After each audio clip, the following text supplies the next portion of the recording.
Hello everyone, I am Tynan Sylvester, and this is RimWorld Alpha 10. The Joy System. So we've made some pretty wide-ranging improvements, as usual. We've improved a lot of the underlying tech, so you should see improvements in performance across the board. And we've made a variety of interface improvements as well. But the biggest change for this version is the new Joy System. So here is the Joy System, and I'm just going to show it to you now by building the first most basic Joy provider, which is the horseshoes pin. So Joy is basically a new need that colonists have alongside rest and food, and you can see it there in the needs listing. And here, let me just remove this person's Joy. And now Baza is going to run over and start playing horseshoes because he needs to relax. He needs to have fun, and that's what Joy represents, the need to not always be working and struggling or sleeping or eating. And the basic way it works is they're going to seek joy from one of a wide variety of sources. Some of the sources, like the horseshoes pin, are things that are constructed there, and in this case, you can see it actually improves shooting skill very slightly when it's used. Very, very slightly in the case of the horseshoes pin. But some joy sources are things that don't need to be built at all. For example, they can go for a walk, they can meditate.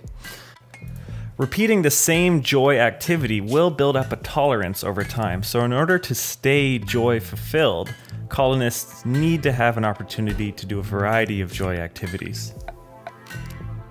So here we see a little bit later, Baza is going for a walk to get joy, which is another kind of joy source. It doesn't require any kind of equipment. He'll just go out and walk a little route and meditate and gain some meditative joy. But let's kill his joy again so that he needs even more, and I've spawned some chocolate there. So here's a third joy source that you can see is chocolate. Simply eating this very tasty treat gives them joy instantaneously. So you can buy chocolate for your colonists, and this is a way to provide yet another joy source that is faster than having them slowly go out for a walk or meditate or something like that. So here we have solitary joy sources. Penna is going to pray in her room. So some colonists will pray, some will meditate, and so on and so forth. There's also other things you can construct. So for example, here's a little rec room with a billiards table and a chess set. So you can see Tapia is playing chess by himself, just practicing, relaxing, and these two other colonists are playing billiards against each other. And when they play something together, they do get bonuses to their social interactions, or from social interactions as well. And over here you can see the relaxing socially type of joy that that colonist is getting. Sometimes they will just relax socially around a campfire, around a table, grab a beer, sit down, and enjoy themselves. And so that's that for joy. Let's look at another little change that's been made here. Is the difficulty system has been reworked. So instead of just changing the volume of threats that you're going to receive, it'll change a number of different variables, including the trade prices, crop yields, base mood levels, and so on. So this should provide a more evenly scaled experience depending on what kind of experience you want, whether it's free playing and just relaxing or something really extreme. So that's cool. Another quality of life and interface improvement here is the thing filters now have a filter for health percentage and or hit points percentage as well as quality. So in this case, I'm going to create a stockpile that only accepts items of more than 50% health and that are good quality or better. That'll help you organize things. So here I'm going to create the stockpile for, say, this trade beacon, and then set it to only accept lower quality or lower health items. And that produces a way for you to easily sell everything that's lower quality or lower health. And so to demonstrate this, I'll just damage that survival rifle with my debug commands.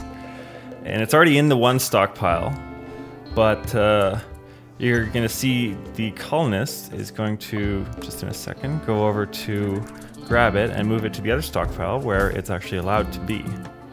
And there he is. He's picked it up, and because it's basically junk now because it's damaged, he's going to leave it in the low quality stockpile so he can sell it. These filters are also usable on the bills. So you can see I've redone that interface, but the bills you can now set, say if you want to, I'm going to say build a wooden gladius here, but I don't want them using my best wood. I want to just build wooden gladii out of crappy wood material. So I'm going to set the health to only lower half health. So he will only fulfill this bill, or sorry, not lower half, lower 3/4. He will only fulfill this bill using ingredients that are damaged somewhat. So I'm going to damage this stack of wood, and then you're going to see Almin come and grab it and start doing the bill. As long as there's no stack of wood that's damaged sufficiently, they won't do the bill because nothing satisfies the ingredient filter.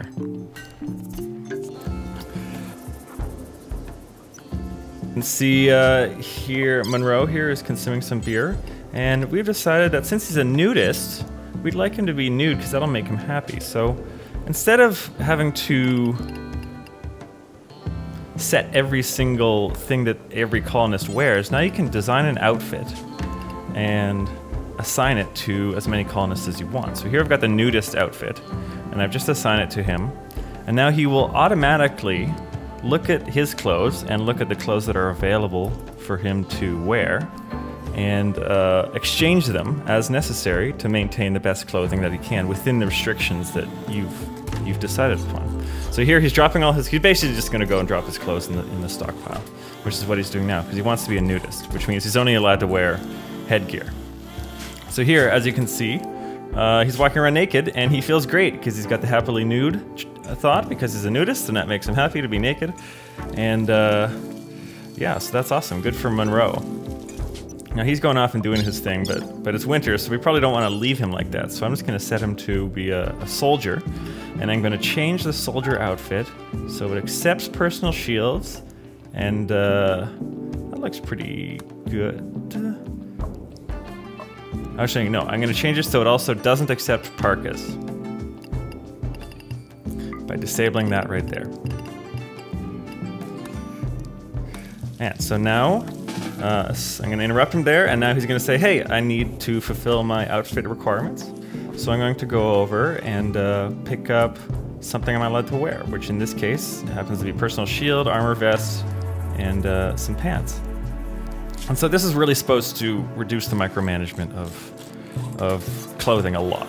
And because you can apply the health restrictions to it, you can have your colonists automatically dump lower quality or like tattered clothing and replace them with something better, which is what I'll do now. So you can see there's the clear forced is what I'm doing there. You can still force people to wear a specific item, and they'll wear it until you clear their forcing settings. So for the whole colony, what I'm going to do is I'm going to say for the general winter outfit that they're all wearing, I'm going to set the minimum hit points of the apparel, and I'm going to set the minimum quality. So they won't wear anything that's under half hit points, and they won't wear anything under normal quality.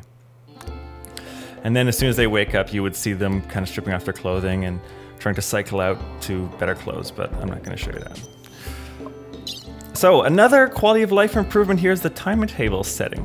Previously this was kind of implicit and you couldn't really change it, but now you can actually assign people to do certain types of activities per hour of the day. So I'm going to select the joy activities and set a bunch of people to do them in the morning. To make this easier, there is copy-paste functionality, so I copy one and I can just paste it to as many people as I want. And you can paint the assignments so you don't have to click on each hour for each person, as you can see. So say I want to have a night shift, I'll just reverse sleep and joy for a couple of my colonists. And so they'll be set to have joy for the early hours in the morning, and then sleep to the early afternoon, and then do work until the evening.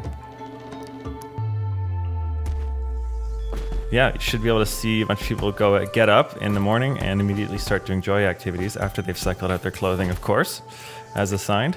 And they immediately go and start playing pool. Now, they won't do it blindly. If they have no need for joy, they will still go and work even if they're assigned to do joy. Similarly, if they have no need for rest, they'll do something else, even if they're assigned for rest.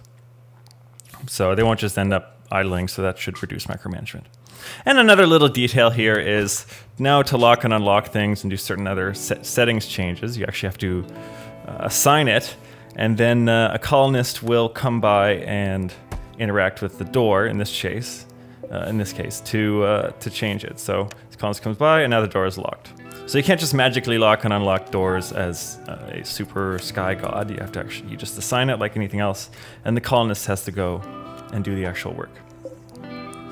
And another quality of life improvement here is reverse designation. We had some of these before, but now it's been made universal. So you can select an item, and then the designations that are possible on it will appear in the commands down at the bottom. So you can designate that way. So instead of having to go into the architect menu and drag a square to cut down trees, you can select the trees and press cut down. Similarly for hunt, I've selected the animals and then I press hunt and they're assigned to be hunted, and I can cancel from that point on. So yeah, that's it. That is RimWorld Alpha 10. We have the new Joy system. We have a whole bunch of interface improvements and some new automatic AI systems to make managing your colony easier, along with piles and piles of balance changes in response to these and in response to other problems that have come up that have been reported by the community. Thank you very much for reporting. And that's it. I hope you guys like it.